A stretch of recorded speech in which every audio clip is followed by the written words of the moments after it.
The sun was shining brightly on the morning of the big day, but the ground was still white with snow and the air was very cold.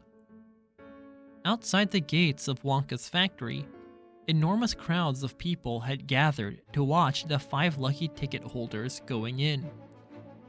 The excitement was tremendous. It was just before 10 o'clock. The crowds were pushing and shouting, and policemen with arms linked were trying to hold them back from the gates.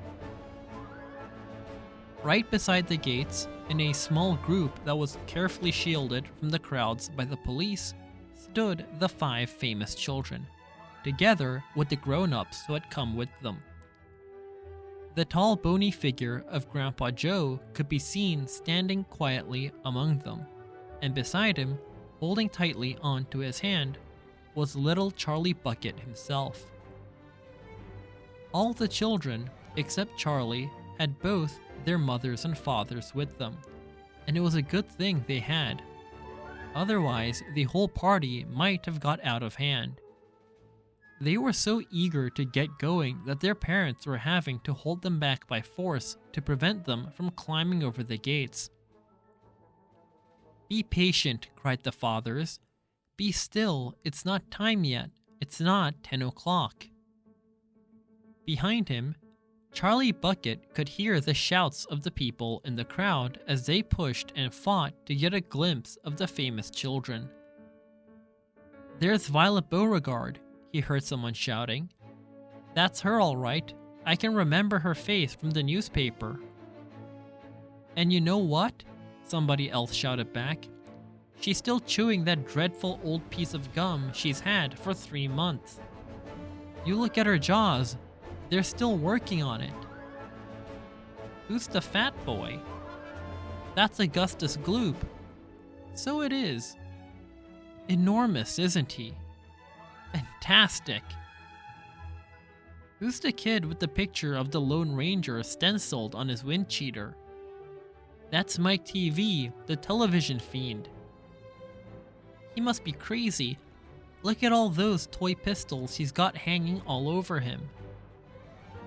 "The one I want to see is Veruca Salt," shouted another voice in the crowd.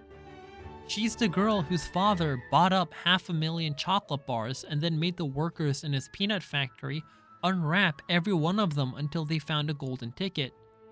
He gives her anything she wants, absolutely anything. She only has to start screaming for it and she gets it. Dreadful, isn't it? Shocking, I call it. Which do you think is her?" "That one. Over there on the left. The little girl in the silver mink coat." "Which one is Charlie Bucket?" "Charlie Bucket? He must be that skinny little shrimp standing beside the old fellow who looks like a skeleton. Very close to us, just there. See him?" "Why hasn't he got a coat on in this cold weather?" "Don't ask me. Maybe he can't afford to buy one." "Goodness me, he must be freezing." Charlie, standing only a few paces away from the speaker, gave Grandpa Joe's hand a squeeze, and the old man looked down at Charlie and smiled. Somewhere in the distance, a church clock began striking 10. Very slowly, with a loud creaking of rusty hinges, the great iron gates of the factory began to swing open. The crowd became suddenly quiet. The children stopped jumping about. All eyes were fixed upon the gates. "There he is," somebody shouted. "That's him." And so it was.